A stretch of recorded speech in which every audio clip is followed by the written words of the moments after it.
আপনাকে সন্তুষ্ট করার জন্য দান করেছেন। আপনার বান্দা আপনাকে সন্তুষ্ট করার জন্য মসজিদের মধ্যে টাকা দিয়েছেন। আপনার বান্দা আপনাকে সন্তুষ্ট করার জন্য মাদ্রাসার জন্য টাকা দিয়েছেন।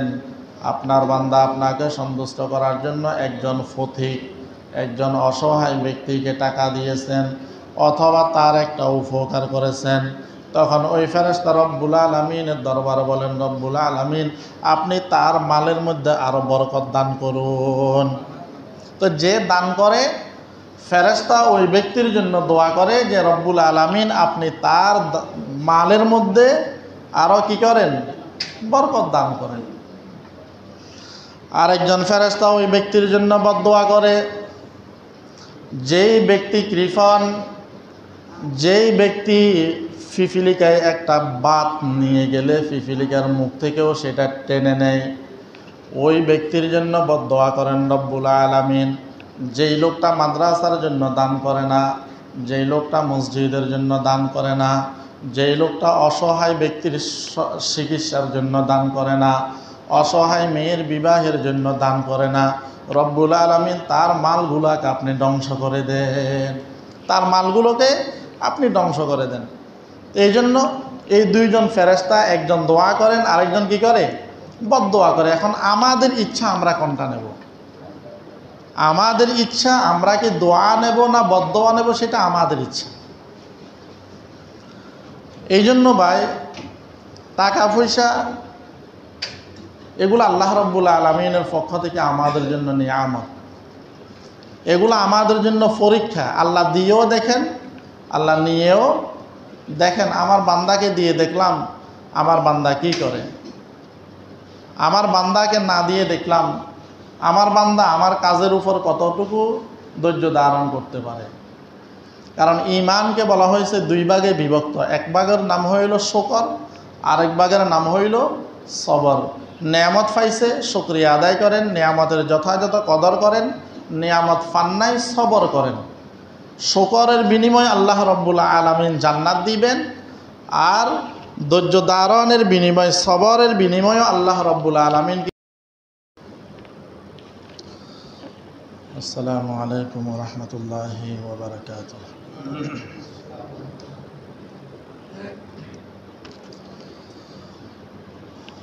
আলহামদুলিল্লাহ আলহামদুলিল্লাহি নাহমাদুহু ওয়া নাস্তাঈনুহু ওয়া নাস্তাগফিরুহু ওয়া নু'মিনু বিহি ওয়া নাতাওয়াক্কালু আলাইহি ওয়া নাউযু বিল্লাহি মিন শুরুরি আনফুসিনা ওয়া মিন সাইয়্যাতি আ'মালিনা। মান ইয়াহদিল্লাহু ফালা মুদিল্লা লাহু ওয়া মান ইউদ্লিলহু ফালা হাদিয়া লাহু। ওয়া নাশহাদু আল লা ইলাহা ইল্লাল্লাহু ওয়াহদাহু লা শারীকা লাহু ওয়া নাশহাদু আন্না সাইয়্যিদানা ওয়া হাবিবানা ওয়া মাওলানা মুহাম্মাদান আবদুহু ওয়া রাসূলুহু সাল্লাল্লাহু আলাইহি ওয়া আলা আলিহি ওয়া আসহাবিহি ওয়া বারিক ওয়া সাল্লিম। أما بعد فأعوذ بالله من الشيطان الرجيم.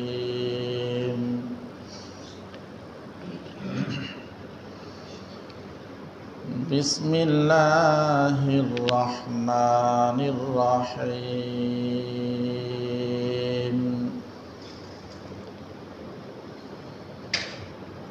لن تنالوا البر حتى تنفقوا مما تحبون وما تنفقوا من شيء فإن الله به عليم.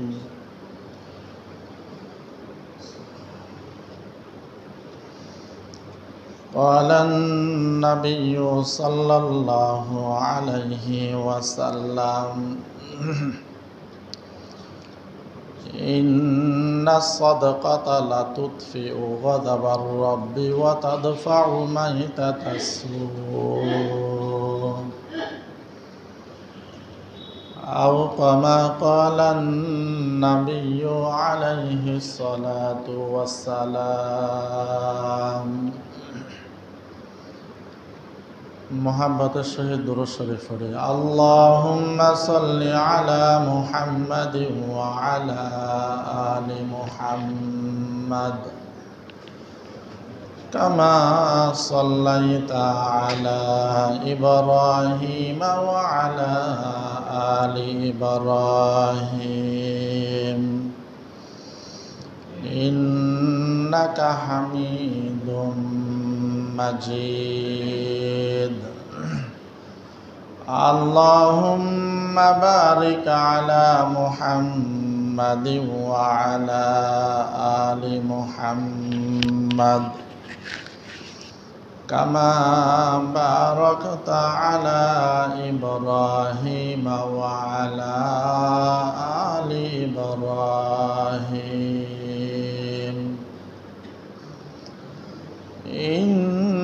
إنك حميد مجيد اللهم صل على سيدنا محمد النبي الأمي وعلى آله وسلم تسليما اللهم صل على محمد عبدك ورسولك وصل على المؤمنين والمؤمنات والمسلمين والمسلمات اللهم صل على روح محمد في الأرواح وعلى جسد محمد في الأجساد وعلى قبر محمد في القبور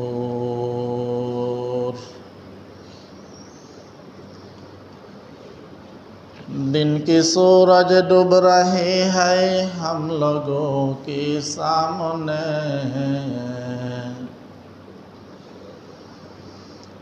दिन की सूरज डूब रही है हम लोगों के सामने रोज़ महशर किया जवाब है मुस्तफ़ा के सामने अल्हम्दुलिल्लाह महान रब्बुल आलमीনের দরবারে অসংখ্য অগণিত শুকরিয়া যে মহান রব্বুল আলামিন আমাদেরকে ফজিলতপূর্ণ মাস জিলকদ মাসের ৮তম তারিখ দ্বিতীয়তম জুমার নামাজ পড়ার উদ্দেশ্যে মসজিদে আসার বসার যার যতটুকু সম্ভব হয়েছে ইবাদত বন্দেগী করার পর প্রতি জুমার নিয়েই সংক্ষিপ্ত সময়ে কিছু কথা বলার নিয়তে শোনার নিয়তে আল্লাহ রাব্বুল আলামিন আমাদেরকে একত্রিত হওয়ার তৌফিক দান করেছেন। এই জন্য মহান রাব্বুল আলামিনের দরবারে আমরা শুকরিয়া আদায় করি, সকলে বলি আলহামদুলিল্লাহ। লক্ষ কোটি দরুদ ও সালামের হাদিয়া তাজদারে মদিনা সাইয়্যিদুল মুরসালিন ইমামুল আম্বিয়া খাতামান নবিয়্যিন রাহমাতুল লিল আলামিন শাফিউল মুজনবিন সাহিবে কাউসার জনাবে মুহাম্মদুর রাসূলুল্লাহ সাল্লাল্লাহু আলাইহি ওয়াসাল্লামের উপর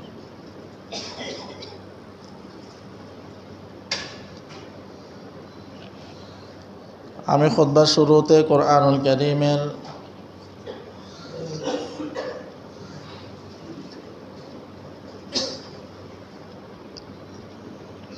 একটি আয়াতে কারিমা তেলাওয়াত করেছি।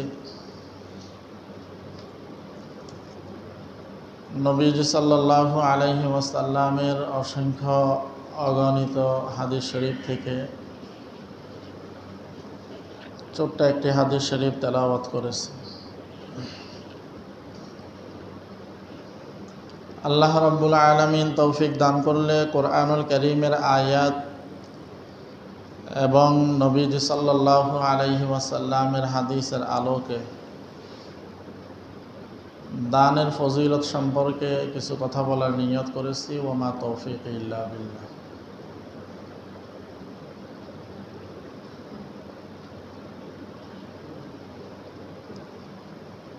আল্লাহ রাব্বুল আলামিনের অসংখ্য অগণিত নিয়ামত আমরা ভোগ করতেছি।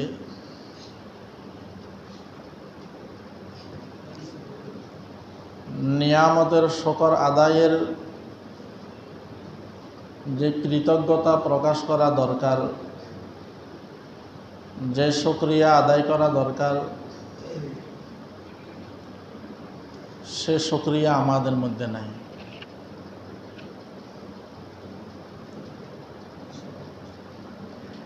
আল্লাহ রাব্বুল আলামিনের কত নিয়ামত আমরা ভক্ষণ করতেছি, ভোগ করতেছি। একজন মানুষ স্বাভাবিকভাবে সুস্থ থাকা, এই সুস্থতা কত বড় নিয়ামত। যিনি অসুস্থ আছে তাকে গিয়ে জিজ্ঞাসা করুন।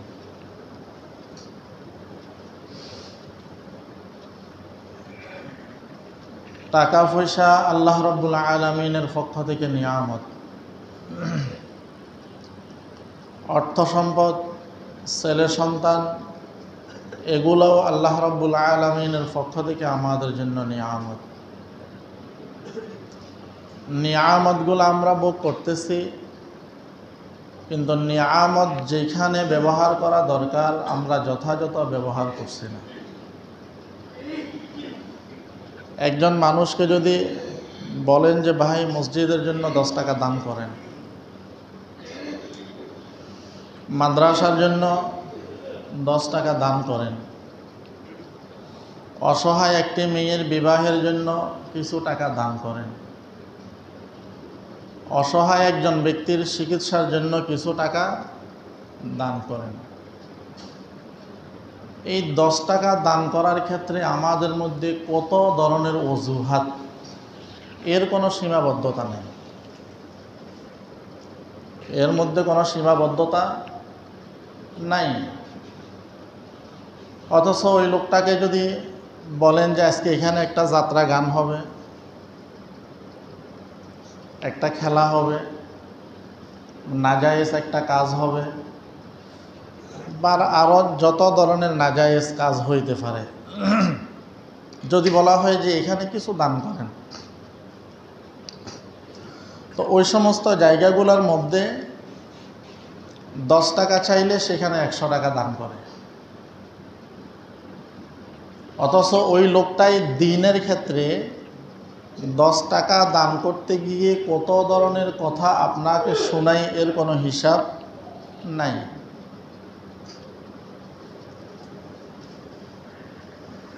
কারণ সাহাবায়ে কেরামদের মধ্যে, তাবেঈনদের মধ্যে, তবে তাবেঈনদের মধ্যে আগেকার যুগের মুসলমানদের মধ্যে নেকের ক্ষেত্রে প্রতিযোগিতা ছিল। কার থেকে কে কত বেশি দান করতে পারে, কার থেকে কে কত বেশি দ্বীনের জন্য শ্রম দিতে পারে, কার থেকে কে কত বেশি মানুষের খেদমত করতে পারে, কার থেকে কে কত বেশি নফল নামাজ পড়তে পারে। দ্বীনের লাইনে তৎকালীন সময়ের মুসলমানদের প্রতিযোগিতা ছিল বেশি। আর বর্তমান সময়ের মধ্যে গুনাহের ক্ষেত্রে আমাদের প্রতিযোগিতা বেশি। আমরা আমাদের ভালো কাজগুলো শুরু করি নাজায়েজ কাজ দিয়ে। কিন্তু মনের মধ্যে আশা রাখে আমার ভালো কাজটা যেন ভালো হয়। ছেলের আকিকা দিচ্ছে, এটা একটা ভালো কাজ, রাসূলুল্লাহ সাল্লাল্লাহু আলাইহি ওয়াসাল্লামের একটা সুন্নত। আকিকার অনেক ফজিলতও আছে। আকিকা দেওয়ার অর্থ হইল ওই সন্তানকে আল্লাহর কাছে বন্ধক দিয়ে দেয়া, আল্লাহ তাআলার জিম্মাদারির মধ্যে চলে যাওয়া।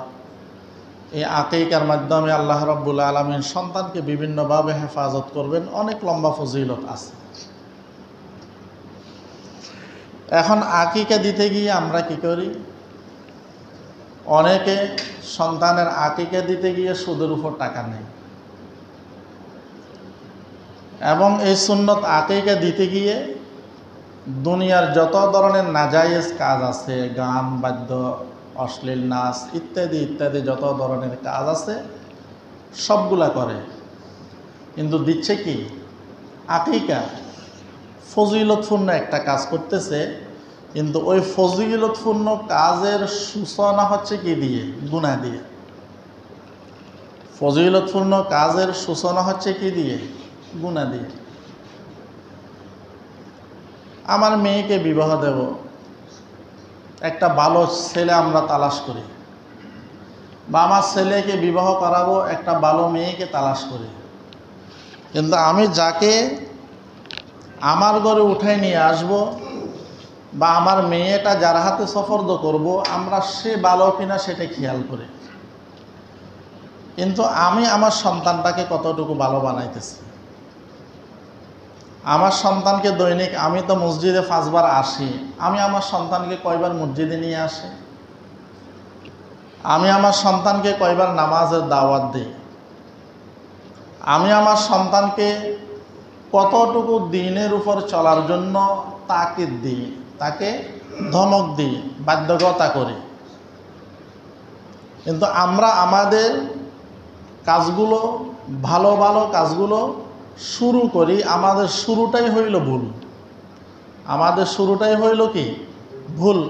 এবং আমাদের এখন অধিকাংশ আমাদের সামাজিক অনুষ্ঠান বলেন, পারিবারিক অনুষ্ঠান বলেন, অধিকাংশ অনুষ্ঠানগুলো হিন্দুদের থেকে দান নেওয়া। অধিকাংশ অনুষ্ঠানগুলো হিন্দুদের থেকে দান নেয়া। একটা ছেলেকে বিবাহ করাইতে গেলে, একটা মেয়েকে বিবাহ দিতে গেলে, ছেলের বাড়ির থেকে লোকজন এসে মেয়েকে মেহেদি দেয়, মেয়ের বাড়ির থেকে মেয়েরা গিয়ে ছেলেকে মেহেদি দেয়। এগুলো তো মুসলমান সমাজের এবং সভ্য সমাজের কোনো কাজ নেই। অথচ এগুলার মাধ্যমে আমরা মনে করতেছি যে হুজুর দোয়া করিয়েন যে আমার কাজটা যেন সফল হয়, হুজুর আমার ছেলে নতুন চাকরি নিছে, দোয়া করিয়েন আমার ছেলের যেন চাকরিটা দীর্ঘায়িত হয়। এইভাবে আমাদের যতগুলো ভালো ভালো কাজ আছে, যতগুলো দিনই কাজ আছে, আমাদের কাজের সূচনাটাই হইল আমাদের ভুল। কিন্তু এই ভুল পদ্ধতির মাধ্যমে আমরা নিয়ত করি আমার কাজটা যেন কি হয়? ভালো হয়, আমার কাজটা যেন ভালো হয়। তো বলতে চাইছিলাম, মুসলমান হিসাবে আমাদের যেইগুলা করণীয় দরকার সেইগুলো আমরা ছেড়ে দিয়েছি, যেগুলো বর্জনীয় দরকার সেগুলো আমরা করা শুরু করেছি। যেমন রাসূলুল্লাহ সাল্লাল্লাহু আলাইহি ওয়াসাল্লাম হাদিসের মধ্যে বলেন, ক্বালান নাবিয়্যু সাল্লাল্লাহু আলাইহি ওয়াসাল্লাম, মা আসফালা মিনাল কা'বাইনি মিনাল ইযারি ফিন্নার। আমার আপনার নবী মুহাম্মদুর রাসূলুল্লাহ সাল্লাল্লাহু আলাইহি ওয়াসাল্লাম বলেন, পুরুষের ওই অংশ, যেই অংশ পুরুষের টাকনুর নিচের ওই অংশ, যেই অংশটা পায়জামা বা লুঙ্গি দ্বারা ঢাকা থাকবে, তাহা দোজখে যাইবে। তাহলে হাদিসের মাধ্যমে বুঝলাম যে আমরা পুরুষ যারা আছি, আমাদের কাপড়টা চুলগিরার নিচে হইতে হবে না উপরে হইতে হবে? কোথায়? উপরে হইতে হবে। কিন্তু দিন বদিন আমাদের পুরুষদের কাপড়গুলা নিচের দিকে চলে যাইতেছে, আর আমাদের মেয়েদের, আমাদের বোনদের, আমাদের মায়েদের কাপড়গুলো দিন দিন উপরের দিকে উঠতেছে। মানে যেটা আমাদের করণীয় সেটা আমরা ছেড়ে দিচ্ছি, যেটা আমাদের বর্জনীয় সেটা আমরা করেই যাচ্ছি। এই জন্য ভাই, ভালো কিছু যদি আমাদের আশা করতে হয়, আমাকে ভালো হইতে হবে। গাছ যদি ভালো না হয়, ফল ভালো করতে হবে। মাদার গাছ লাগিয়ে মাদার গাছ থেকে তো কখনো আমের আশা করা যায় না। মাদার গাছ লাগিয়ে মাদার গাছ থেকে আমের আশা করাটা হইল একেবারেই বোকামি। এই জন্য আমাদেরকে মুসলমান হিসাবে যেগুলো করণীয় সেইগুলো করা লাগবে, যেগুলো বর্জনীয় সেইগুলো আমাদেরকে ছেড়ে দেয়া লাগবে। এবং আল্লাহ রাব্বুল আলামিনের যে নিয়ামতগুলো আছে, যেই নিয়ামতের যেখানে ব্যবহারযোগ্য সেখানে আমরা ব্যবহার করব, যেখানে ব্যবহারযোগ্য নয় সেখানে আমরা ব্যবহার করব না ইনশাআল্লাহ।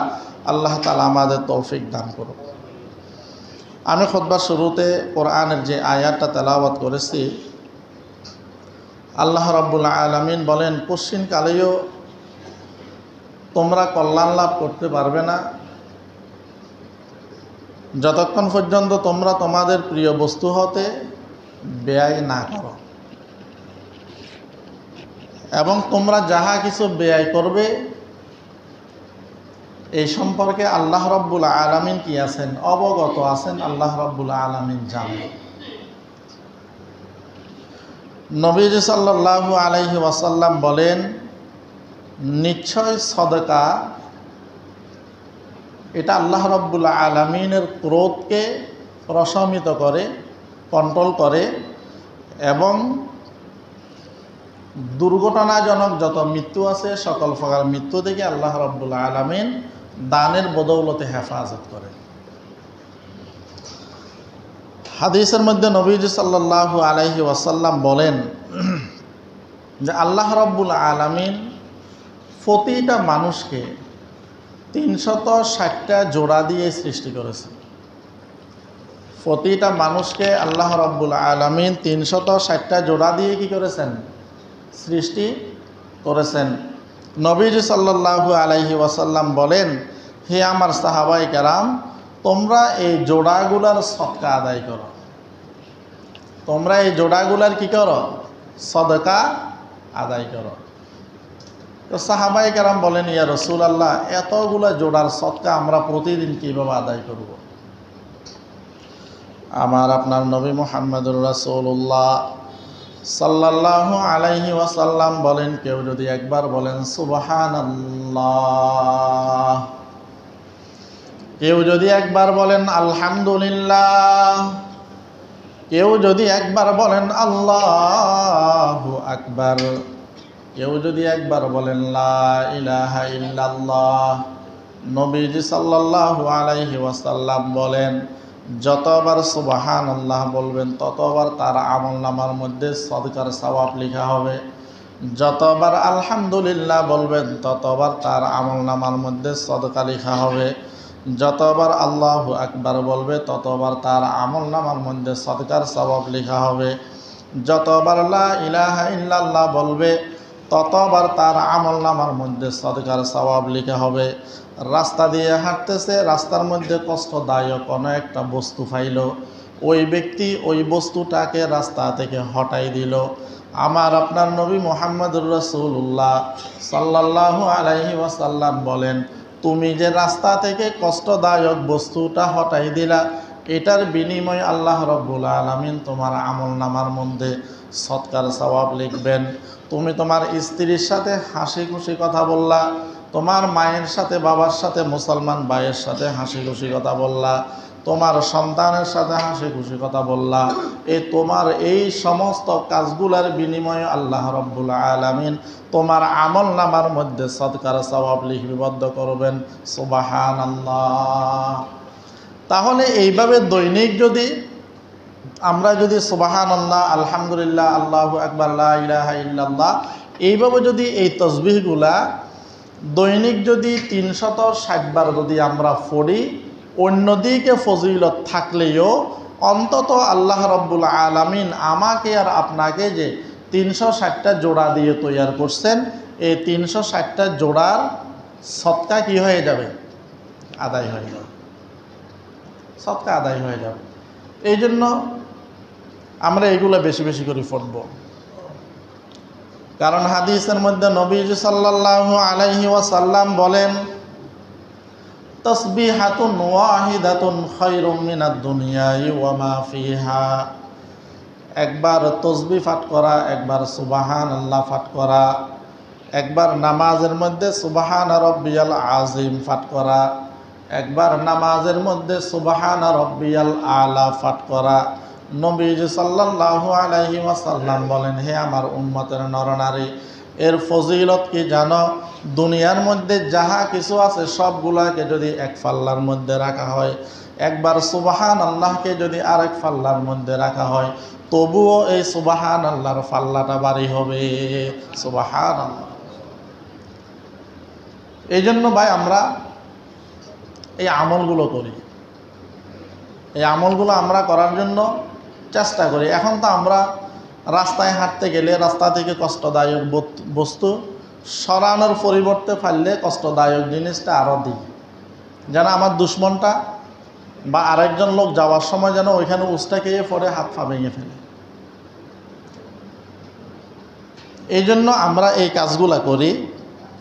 হাদিসের মধ্যে আসছে, নবীজি সাল্লাল্লাহু আলাইহি ওয়াসাল্লাম বলেন, প্রতিদিন সকালে দুইজন ফেরেশতা, একজনে দোয়া করেন আরেকজনে বদদোয়া করেন।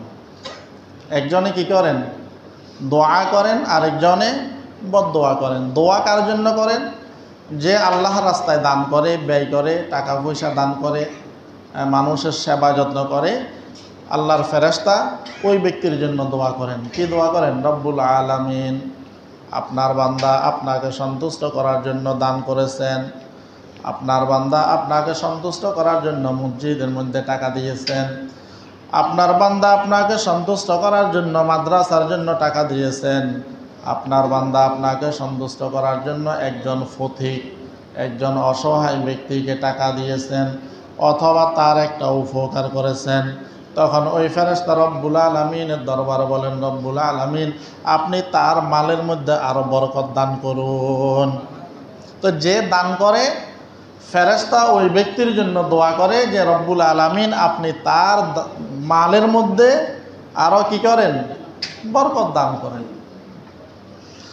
আরেকজন ফেরেশতা ওই ব্যক্তির জন্য বদদোয়া করে, যেই ব্যক্তি কৃপণ, যেই ব্যক্তি পিপিলিকায় একটা বাত নিয়ে গেলে পিপিলিকার মুখ থেকেও সেটা টেনে নেয়, ওই ব্যক্তির জন্য বদদোয়া করেন রব্বুল আলামিন, যেই লোকটা মাদ্রাসার জন্য দান করে না, যেই লোকটা মসজিদের জন্য দান করে না, যেই লোকটা অসহায় ব্যক্তির চিকিৎসার জন্য দান করে না, অসহায় মেয়ের বিবাহের জন্য দান করে না, রব্বুল আলামিন তার মালগুলোকে আপনি ধ্বংস করে দেন, তার মালগুলোকে আপনি ধ্বংস করে দেন। এই জন্য এই দুইজন ফেরেশতা, একজন দোয়া করেন, আরেকজন কি করে? বদদোয়া করে। এখন আমাদের ইচ্ছা আমরা কোনটা নেব? আমাদের ইচ্ছা আমরা কি দোয়া নেব না বদদোয়া নেব, সেটা আমাদের ইচ্ছা। এই জন্য ভাই টাকা পয়সা এগুলো আল্লাহ রাব্বুল আলামিনের পক্ষ থেকে আমাদের জন্য নিয়ামত, এগুলো আমাদের জন্য পরীক্ষা। আল্লাহ দিয়েও দেখেন, আল্লাহ নিয়েও দেখেন। আমার বান্দাকে দিয়ে দেখলাম আমার বান্দা কি করে, আমার বান্দাকে না দিয়ে দেখলাম আমার বান্দা আমার কাজের উপর কতটুকু ধৈর্য ধারণ করতে পারে। কারণ ঈমানকে বলা হয়েছে দুই ভাগে বিভক্ত, এক ভাগের নাম হইল শুকর, আরেক ভাগের নাম হইল সবর। নেয়ামত পাইছে, শুকরিয়া আদায় করেন, নেয়ামতের যথাযথ কদর করেন, নেয়ামত পান্নায় সবর করেন। শুকরের বিনিময়ে আল্লাহ রাব্বুল আলামিন জান্নাত দিবেন, আর ধৈর্য ধারণের বিনিময়ে, সবরের বিনিময়ে আল্লাহ রাব্বুল আলামিন কি করবেন? জান্নাত দান করবেন। এই জন্য আমরা প্রতিদিন কিছু কিছু টাকা আমরা আল্লাহ রাব্বুল আলামিনের সন্তুষ্টির জন্য, মসজিদের জন্য, মাদ্রাসার জন্য, এতিম ছেলে মেয়েদেরকে, এতিম অসহায় কোনো ব্যক্তিকে বা দ্বীনের ক্ষেত্রে আমরা কি করি? কিছু কিছু টাকা পয়সা আমরা দান করি, কিছু কিছু টাকা পয়সা আমরা দান করি। মসজিদের উন্নয়নমূলক কোনো একটা কাজ হইতেছে, তো আপনি ওইখানে কিছু শরিক হইলেন, দেখা গেছে আপনার এই 5 টাকার দ্বারাই হয়তো একটা তারেরও পয়সা হবে না, কিন্তু আপনার এই সামান্য এই দানটাও অন্যদের দানের সাথে লেগে এটা কিয়ামতের কঠিন ময়দান আপনার জন্য বড় নেকি হয়ে যাবে। এই জন্য আমাদের একজন ওস্তাদের মুখ থেকে একবার শুনছিলাম যে উনি একটা এলাকার মধ্যে একটা মসজিদ নির্মাণের দায়িত্ব নিয়েছেন, যে এই মসজিদটা পুরাটাই আমি করে দেব। উনি দায়িত্ব নেওয়ার পরে উনি চিন্তা করলেন যে আমাকে আল্লাহ রাব্বুল আলামিন তৌফিক দান করছেন, এই মসজিদটা আমি করে দিচ্ছি, কিন্তু এলাকার মানুষদেরকে মসজিদ নির্মাণের কাছ থেকে আমি সওয়াবের ক্ষেত্রে বঞ্চিত কেন করব। এই জন্য উনি ঘোষণা দিলেন, আপনাদের যার যতটুকু সম্ভব হয়, লজ্জার কোনো কারণ নাই, আপনারা আপনাদের সাধ্য অনুযায়ী আপনারা মসজিদের জন্য দান করিয়ে। তো দেখা গেছে কেউ 2 টাকা দিল, কেউ 5 টাকা দিল, কেউ 100 টাকা দিল, কেউ আরও বেশি দিল, কেউ কম দিল।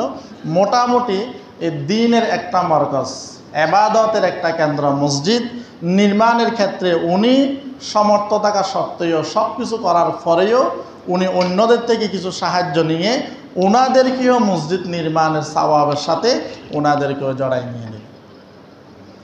এই জন্য সওয়াবের ক্ষেত্রে আমি মনে করতেছি যে এটা 1 টাকা, এটা 2 টাকা, এটা দিয়ে কি হবে, আমরা এমনটা মনে করব না। আমরা আমাদের সাধ্য অনুযায়ী, হাদিসের মধ্যে নবীজি সাল্লাল্লাহু আলাইহি ওয়াসাল্লাম বলেছেন, ইত্তাকুন নার ওয়ালাউ বিশাক্কাতি তামারাত, যে তোমরা জাহান্নামের আগুন থেকে বাঁচো, সেটা খেজুরের মাধ্যমে হইলেও, মানে একটা খেজুর দান করার মাধ্যমে হইলেও তোমরা নিজেদেরকে জাহান্নামের আগুন থেকে কি করো, রক্ষা করো। তা আমি মনে করতেছি যে এটা খেজুর, এটা দিয়ে কী হবে, অথচ নবীজি সাল্লাল্লাহু আলাইহি সাল্লাম বলেন এই খেজুরের মাধ্যমে হইলেও তুমি তোমাকে জাহান্নামের আগুন থেকে রক্ষা করো। এই জন্য দান ছোট হোক বড় হোক, কখনো এটাকে ভিন্ন চোখে দেখার কি নাই, কোনো সুযোগ নাই। আমরা আমাদের চেষ্টা করব ইনশাল্লাহ, আমাদের সাধ্য অনুযায়ী আমরা প্রতিদিন প্রয়োজনে 2 টাকা, 1 টাকা, 5 টাকা আমরা প্রতিদিন আমরা দ্বীনের কাজে সহযোগী হওয়ার জন্য আমরা ইনশাল্লাহ সকলে কি করব, চেষ্টা করব। তাহলে দেখবেন ওই ফেরেশতা আপনার জন্য দোয়া করতে করতে আল্লাহ আপনার মালের মধ্যে বরকত দিতে দিতে অনেক মালের মালিক হয়ে যাবেন ইনশাআল্লাহ। নবীজি সাল্লাল্লাহু আলাইহি ওয়াসাল্লাম, নবীজির জন্য একদিন কিছু গোশত হাদিয়া আসছে, কিতাবের মধ্যে আসছে যে নবীজি সাল্লাল্লাহু আলাইহি সাল্লাম গোশত পছন্দ করতেন, এই জন্য কিছু গোশত আসলো। আম্মা জানেরা ওই গোশতগুলাকে রেখে দিলেন, প্রতিমধ্যে একজন ভিক্ষুক আসছে। তো ভিক্ষুক আসার পরে যেহেতু নবীজি গোশত পছন্দ করেন, এই জন্য ভিক্ষুককে গোশত না দিয়ে ওটা রেখে দিলেন। তো নবীজি সাল্লাল্লাহু আলাইহি ওয়াসাল্লাম আসলেন, গোশতগুলো নিয়ে আসলো, নিয়ে আসার পর দেখলো গোশতগুলো কি হয়ে গেছে, পাথর হয়ে গেছে। নবীজি সাল্লাল্লাহু আলাইহি সাল্লাম জিজ্ঞেস করছিলেন যে এই গোশতগুলো ঘরে আসার পর থেকে কোনো ভিক্ষুক আসছিল কিনা, বলল হ্যাঁ ভিক্ষুক আসছিল। এই জন্য যারা ভিক্ষা করে, কিছু আছে পেশাদার ভিক্ষুক, এদের কথা বাদ, যারা অভাবে ভিক্ষা করে, এই ধরনের লোকগুলো যদি আমাদের সামনে আসে, অন্তত আমরা যার যতটুকু সামর্থ্য থাকে ততটুকু সামর্থ্য অনুযায়ী আমরা কি করব, এদের খেদমত করার জন্য চেষ্টা করব। প্রসঙ্গ আসতে বলে ফেলে যে আমাদের মধ্যে একটা ভুল, একসময় আমরা ছোটোকালে বিভিন্ন ধরনের অডিও ক্যাসেটগুলো শুনতাম, ওইখানে হাসান হুসাইনের জারি, কুলসুমার জারি, ফাতেমার জারি, এই ধরনের বিভিন্ন ক্যাসেটগুলো শুনতাম। তা আমাদের মধ্যেও একটা ভুল ঘটনা আমাদের মধ্যে আছে, সেটা হইল যে নবীজি সাল্লাল্লাহু আলাইহি ওয়াসাল্লামের একজন মেয়ের নাম হইল কুলসুম, উম্মে কুলসুম, আরেকজনের নাম হইল ফাতেমা। তো অনেক জায়গার মধ্যে ঘটনা, অনেকে এটা শুনে অনেক সময় কান্নাও করছে, না হ্যাঁ নবীর মেয়ে কুলসুম, ওনার স্বামী ধনী আর ফাতেমার স্বামী গরিব, এখন ফাতেমাকে দাওয়াত না দেওয়ার কারণে কোনো একটা অনুষ্ঠানের মধ্যে তাদের অনুষ্ঠানের সমস্ত গোশতগুলো কি হয়ে গেছে, সমস্ত খাবারগুলো পাথর হয়ে গেছে। এই ঘটনার ন্যূনতম কোনো ভিত্তি নাই। এটা যদি কেউ বিশ্বাস করে তাহলে তার ঈমান চলে যাওয়ার কি আছে, সম্ভাবনা আছে। কারণ নবীর মেয়েদের ব্যাপারে এমন ধারণা তো আসার কথাই না। নবীর মেয়েদের ব্যাপারে, নবীর মেয়েরা কি আমাদের মেয়েদের মতো সাধারণ কোনো মানুষ?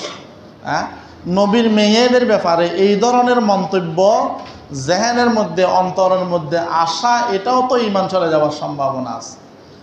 কিন্তু ওইটা শুনে শুনে আমাদের অনেক মায়েরা, বোনেরা কত কান্নাকাটি করতে, কুলসুম বোন ফাতেমাকে দাওয়াত না দেওয়ার কারণে, গরিব হওয়ার কারণে, যে গরিব বোন দাওয়াত দিলে ধনী বোনের অনুষ্ঠানে কিভাবে আসবে, উন্নত মানের কাপড় চোপড় নাই, এই সেই এগুলো শুনে শুনে আমাদের কত মায়েরা, কত বোনেরা, কত বাবারা চোখের ফানে জড়াইতে শেষ। অথচ এটার কোনো ভিত্তি নাই, এবং ইসলামও এই ধরনের ঘটনাকে কখনো সমর্থন করে না। এই জন্য ভাই আমরা বেশি বেশি দান সৎকার করার জন্য চেষ্টা করব। নবীজি সাল্লাল্লাহু আলাইহি সাল্লাম বলেন যে ক্ষুধার্ত ব্যক্তিকে তোমরা খানা খাওয়াও, তাহলে জান্নাতের মধ্যে আল্লাহ রাব্বুল আলামিন তোমাদেরকে খাদ্য হিসেবে ফল দিবেন। নবীজি সাল্লাল্লাহু আলাইহি সাল্লাম বলেন ফুফাসিত ব্যক্তিকে তোমরা পানি পান করাও, তাহলে আল্লাহ রাব্বুল আলামিন তোমাদেরকে জান্নাতের মধ্যে শরাব পান করাইবেন। এইভাবে দানের অনেক ফজিলত আছে। আরেকটা হাদিসের মধ্যে নবীজি সাল্লাল্লাহু আলাইহি সাল্লাম বলেন, ক্বালান নাবিয়্যু সাল্লাল্লাহু আলাইহি ওয়াসাল্লাম আস-সাদকাতু তারুদ্দুল বালা ওয়া তাজিদুল উমর।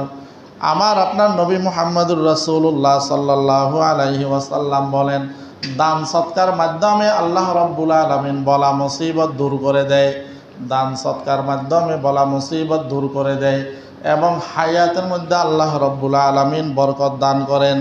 অন্য হাদিসের মধ্যে নবীজি সাল্লাল্লাহু আলাইহি ওয়াসাল্লাম বলেন, বাদিরু বিসসাদকা ফাইন্নাল বালা লা ইয়াতাখাত্তাহা। তোমরা বেশি বেশি দান করো, কেননা দানের কারণে অনেক বিপদ তোমাকে ধরতে পারে না। অর্থাৎ দানকে বিপদ অতিক্রম করে তোমাকে স্পর্শ করতে পারে না। অন্য হাদিসের মধ্যে নবীজি সাল্লাল্লাহু আলাইহি ওয়াসাল্লাম বলেন, তোমরা বেশি বেশি দান করো, কেননা কিয়ামতের দিন তোমাদের এই দানটা কঠিন মুহূর্তে তোমাদের মাথার উপর ছায়া হিসেবে তোমাদের জন্য ছায়া দান করবেন। এইভাবে দানের আরও অনেক ফজিলত আছে। এই জন্য দানের যখনই সুযোগ থাকবে আমরা আমাদের সাধ্য অনুযায়ী কী করব, আমরা দান করার জন্য চেষ্টা করব। বিশেষ করে আমাদের পাশে এই যে রাস্তার মাথা বাইতুর রিদওয়ান জামে মসজিদ, ওইখানে মসজিদ নির্মাণের কাজ চলতেছে। তা আমরাও আমাদের সাধ্য অনুযায়ী ওই মসজিদ নির্মাণের কাজে সহযোগী হই। এটা তো দোষের কিছু নয়। আমাদের যতটুকু সামর্থ্য থাকে, ওইখানে বাহিরে দেখলাম দান বাক্স আছে, টাকা কম দিতে আমার কাছে লজ্জা লাগতেছে, দান বাক্সের মধ্যে দিয়ে দিলাম। তাহলে মসজিদটা যে নির্মাণ হচ্ছে, মসজিদ নির্মাণে আমিও সহযোগী হলাম, মসজিদ নির্মাণে আমিও কি হইলাম, সহযোগী হইলাম। এলাকার মধ্যে একটা মাদ্রাসা আছে, ওইখানে ছেলেরা খানা পিনায় কষ্ট করে, মাঝে মধ্যে ওইখানে বাজার করে দিলাম, চাউলের ব্যবস্থা করে দিলাম। মাঝে মধ্যে আমিও ভালো খাই, তো মাঝে মধ্যে ছেলেদের জন্য একটু ভালো খাবারের ব্যবস্থা করলাম। এই ধরনের সুযোগগুলো আমাদের থাকে, কিন্তু এই সুযোগগুলো থেকে আমাদের কৃপণতার কারণে আমরা অনেক সময় এই কাজগুলো করতে পারি না। আল্লাহ রাব্বুল আলামিন আমাদের সবাইকে বেশি বেশি দান সৎকা করার তৌফিক দান করুক, আমিন। আমরা যারা কবলাল জুমা পড়ি না, স্যার জায়গা কবলাল জুমা পড়েন।